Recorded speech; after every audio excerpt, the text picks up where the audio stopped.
ఎలా అనిపించింది కన్నప్ప? కన్నప్ప సూపర్ అన్న. అసలు ఫస్ట్ హాఫ్ అయితే యాక్టర్స్ అందరు చించేశారు, సెకండ్ హాఫ్ అయితే ఇంకా ప్రభాస్ రావగానే దద్దరిల్లిపోయిందన్న సినిమా హాల్.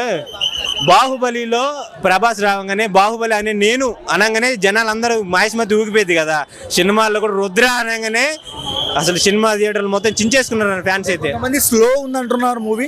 స్లో ఏం లేదన్న, అది శివుడి గురించి కాబట్టి స్లోనే ఉండాలి. మరి అదేమన్నా యాక్షన్ మూవీ కాదు కదా, శివుడి గురించి కన్నప్ప తన భక్తి చూపెట్టుకోవడానికి మూవీ అంతే. సినిమాలో ప్లస్ ఏంటి మైనస్ ఏంటి?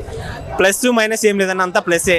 యాక్టర్స్ ని ప్యాన్ లెవెల్ తీయడం మొత్తం ప్లస్ఏ, ఇంకేముంది. రొమాన్స్ ఎక్కువైంది శివుడి సినిమాలో అంటున్నారు కదా. రొమాన్స్ ఏం లేదన్న, ఆ మాత్రం పెట్టకపోతే ఆడియన్స్ కి ఎలా కనెక్ట్ అవుతుందన్న సీరియల్ అనుకుంటారు. ప్రభాస్ లేనప్పుడు కూడా బాగానే ఉందన్న. అందరు యాక్టర్స్ ఉన్నారు, మోహన్ లాల్ గారు ఉన్నారు, అక్షయ్ కుమార్ గారు ఉన్నారు, కాజల్ మేడం ఉన్నారు. అసలు యాక్టింగ్ అంటే మరి ఆయన డేట్స్ దొరకడే అదృష్టం. 30 minutes అంటే మామూలు విషయం అన్న. సో ఓవరాల్ గా ఏం చెప్తావు కన్నప్ప గురించి? కన్నప్ప అయితే 3 ఇవ్వచ్చు అన్న, సూపర్ డూపర్ హిట్. 500 కోట్లు అయితే పక్కా కలెక్ట్ చేస్తుంది. 500 కోట్లు వస్తుంది అంట. వస్తుంది అన్న, ప్యాన్ ఇండియా లెవెల్ వస్తుంది పక్కా.